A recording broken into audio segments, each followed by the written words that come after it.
खुलुमबाय बड'लेण्ड पाब्लिक रादाब नायगिरि नोंथांमोनखौ बरायबाय। दिनै गुवाहाटीआव सोलोंथाइ मन्थ्रिजों बर' बिजोंनि जेंनाफोरखौ लानानै बर' थुनलाइ आफाद दुलाराय बर' फरायसा आफादा सावरायलायो। सोलोंथाइ बिफाननि कनफारेन्स हलाव बर' बिजोंनि फरायसालिनि थाखो 6 नि सानखान्थि बिगियान आयदाखौ इंराजि रावनि बिजाब राननायखौ लानानै सावरायो। बेनि अनगायै बिटिआर गोरोबथायाव थानाय कलेज फरायसालिफोरखौ प्रभिन्सियेलाइज खालामनांगौनि बाथ्राखौ सावरायलायो। Medium of instruction until at least grade 5, preferably till grade 8 and beyond. যেহেতু বড় মাধ্যম ক্লাস 10 ওলকে আছে তো ইয়ার কারণে তাত লিখা হয়েছে যে 4.11 আর 4.14 all efforts will be made in preparing high quality bilingual textbooks and to teaching learning materials for science and mathematics. এখানে শিক্ষামন্ত্রী ডাঙরে অবগত so that students are এইটো বিষয় লইতো আমি শিক্ষামন্ত্রীর ওচৰত আহিছোঁ যেহেতু এইটো আমাৰ মিডিয়ামৰ প্ৰশ্নৰ কথা আমি শংকিত হৈ পৰিছিলোঁ যে লাহে লাহে যে ইংৰাজী মাধ্যম কৰি আমাৰ ভাষা নিশ্চিন্ন কৰিব লাগে। তো এতিয়া আপোনালোকে কিমান আশ্বস্ত হ'ল কিমানখিনি আমি এতিয়ালৈকে ফাইনেল ষ্টেজত অহা নাই আমি এটা আণ্ডাৰষ্টেণ্ডিঙৰ মাজত আহিলোঁ আৰু আমাৰ 24 তাৰিখে আমাৰ এটা এলানি অনুষ্ঠান আছে শিক্ষামন্ত্ৰীৰ লগত সেই সময়ত আমি শ্ৰীমতী ৰাইজৰ লগত বুজা পৰা কৰি আমি আকৌ আহিম আমাৰ সিদ্ধান্তটো আমি কেবিনেটৰ যি সময়ত ডিচিশ্যন হৈছিলে সেইটো তৃতীয় শ্ৰেণীৰ পৰা হ'ব বুলি সিদ্ধান্ত গ্ৰহণ কৰা হৈছিলে। তাৰ পৰৱৰ্তী সময়ত এনেধৰণৰ বৈঠক অনুষ্ঠিত হৈছিলে। সেই বৈঠকৰ পিছত কি ধৰণৰ সিদ্ধান্ত হ'ল সেই বিষয়ে অৱগত নকৰিলে ক্লাছ 6ৰ পৰা ইংৰাজী ভাষাতে গণিত আৰু বিজ্ঞান ছপা কৰি বিদ্যালয়লৈ প্ৰেৰণ কৰি দিলে। এতিয়া 24 তাৰিখে পুনৰ বৈঠক হ'ব, তাৰপিছত আকৌ হ'ব। অলৰেডি 1 এপ্ৰিলৰ পৰা শিক্ষাবৰ্ষ আৰম্ভ হৈছে, স্কুলততো পাঠদান আৰম্ভ হৈয়ে যাব। কথাটো হয়, সেইটো কাৰণেতো আমি মানে শংকাবোধ কৰিছোঁ। কোনো বিশেষভাৱে আমাক নজনোৱাকৈ এইবোৰ যে কি চলি আছে অগ্ৰগতি লাভ কৰিছে আমাৰ ইয়াত অলপ সন্দেহ কৰিবলগীয়া কথা আছিল। এতিয়া উভয়িত নাই, আমি দিন লৈছোঁ। গতিকে আমাৰ যিবিলাক অনুষ্ঠান আছে আমাৰ এপছো আছে তেওঁলোকৰ লগতো আমি ঠিকমতে কাম কৰি যাব লাগিব। আমি আকৌ কথাবিলাক সমস্যাবিলাক আকৌ ভালকৈ অনুধাৱন কৰিম। শিক্ষামন্ত্ৰী আজি যিখিনি আশ্বাস দিলে সেই আশ্বাসত আপোনালোকে পতিয়ন যাব পাৰিছেনে? কিছুমান কথাত আমি পতিয়ন কৰিছোঁ আৰু কিছুমান কথাত অলপ অৱকাশ থাকিল। সেইটোৱে আমাৰ মানে কি কি বিষয়ত অৱকাশ থাকিল আৰু কেনে বিষয়ত পতিয়ন হ'ল? বিশেষকৈ আমাৰ বিচাৰ এলেকাত বহুতখিনি শিক্ষানুষ্ঠানৰ কথা আছে, সেইটো আমাৰ মুখপাত্ৰজনে আপোনালোকক ক'ব। ঠিক আছে। কিন্তু কিতাপ সেই কিতাপখনক 99% ইংৰাজী আছে, 1%হে ইয়াত মানে বড়োত আছে আৰু এই কিতাপ আমি মানি ল'ব নোৱাৰোঁ।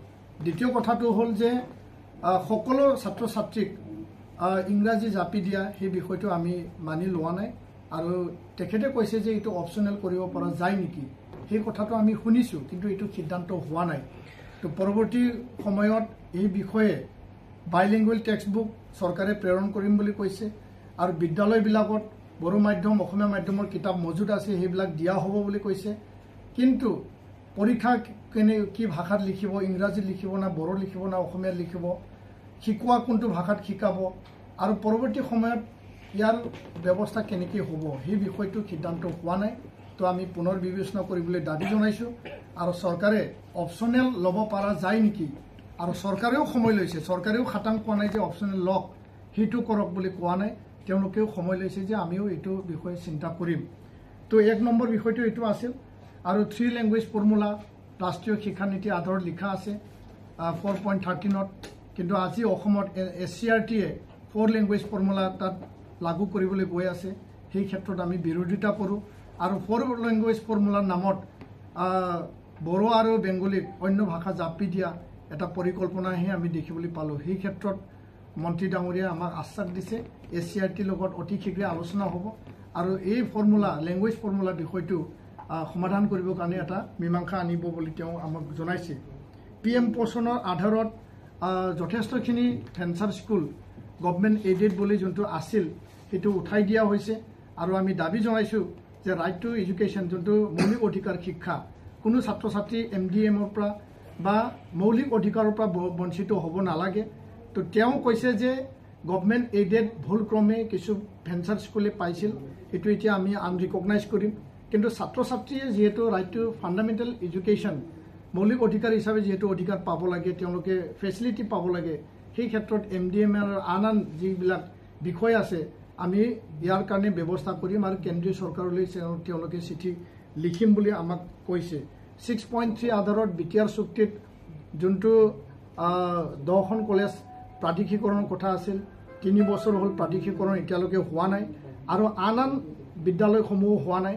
তো এই ক্ষেত্ৰত অতি শীঘ্ৰে অহা ছামাৰ ভেকেশ্যনত এটা এমেণ্ডমেণ্ট সংশোধনী আইন আনি পেলাই অতি শীঘ্ৰে 26খন college, high school, higher secondary, LP, ME গোটেইখিনি 6.3 আধাৰত চুক্তিক সন্মান জনাই পেলাই চুক্তিক মৰ্যাদা দি স্কুল প্ৰভিন্সিয়েলাইজ, কলেজ প্ৰভিন্সিয়েলাইজ কথা কৰিম।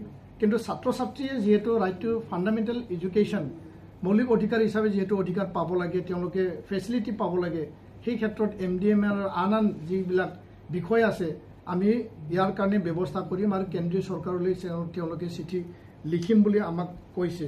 6.3 আধাৰত BTR চুক্তিত যোনটো 10খন কলেজ প্ৰাদেশিকৰণৰ কথা আছিল, 3 বছৰ হ'ল প্ৰাদেশিকৰণ এতিয়ালৈকে হোৱা নাই আৰু আন বিদ্যালয়সমূহ হোৱা নাই।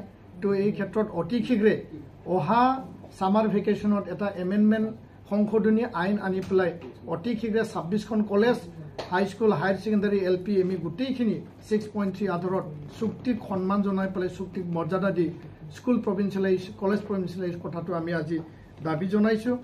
আৰু শেষত যিখিনি আছিল Assam college services recruitment board আৰু BTRক হায়াৰ এডুকেশ্যন জেনেৰেল যিহেতু ন্যস্ত কৰা হৈছে, BTR যি কাউন্সিল, সেই কাউন্সিলৰ অধীনত সুকীয়াকৈ কলেজ ৰিক্ৰুইটমেণ্টৰ ব্যৱস্থা কৰিব লাগে বুলি আমি দাবী জনাইছোঁ।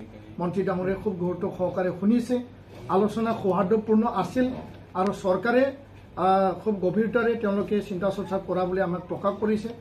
আৰু মাতৃভাষা মাধ্যম, বড়ো মাধ্যম, অসমীয়া মাধ্যম জীয়াই ৰখাৰ স্বাৰ্থত যাতে আমাক জাপি দিয়া নহয় আৰু মেথছ আৰু ছায়েন্স বিষয়টো অতি শীঘ্ৰে তেওঁ আলোচনাত বহি পেলাই ইয়াৰ এটা মীমাংসা ওলাম বুলি আমাক প্ৰতিশ্ৰুতি দিছে। আজি এই প্ৰতিশ্ৰুতিটো লৈ পেলাই আমি বিভিন্ন দল সংগঠনৰ মাজত আমি আলোচনাত মিলিত হ'ম আৰু আহি থকা দিনত বিহুৰ পিছতে পুনৰবাৰ আমাৰ আলোচনা হ'ব।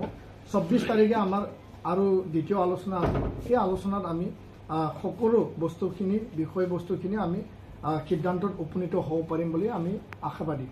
তেওঁ আৰু এটা কথা উল্লেখ কৰিছে যে যদি কোনো জিলাত বা কোনো বিদ্যালয়ত যদি গণিত আৰু বিজ্ঞানৰ বিষয়টো ইংৰাজীত পাঠদান নকৰে, তেতিয়াহ'লে মানে কনচাৰ্ণ ডিষ্ট্ৰিক্টৰ IASক এই ক্ষেত্ৰত এটা সিদ্ধান্ত গ্ৰহণ কৰি ৰিপৰ্ট দাখিলৰ এটা পৰামৰ্শ আছে। এই ক্ষেত্ৰত কেনেধৰণৰ আপোনালোকৰ প্ৰতিক্ৰিয়া হ'ব? নাই, তেওঁলোকে ব্যৱস্থাখিনি তেওঁলোকে আৰম্ভ কৰিছে। মেথছ আৰু ছায়েন্সৰ কিতাপ পঠাইছে ইংৰাজীত, কিন্তু বিষয়বস্তুখিনি সঠিকভাৱে তেওঁলোকে সুচাৰুৰূপে ব্যৱস্থাটো কৰি লোৱা নাই। তো ইয়াৰ কাৰণে আমি কিছুমান আজি প্ৰশ্ন সুধিছিলোঁ, সেই প্ৰশ্নবিলাক তেখেতে ৰিপ্লাই দিছে।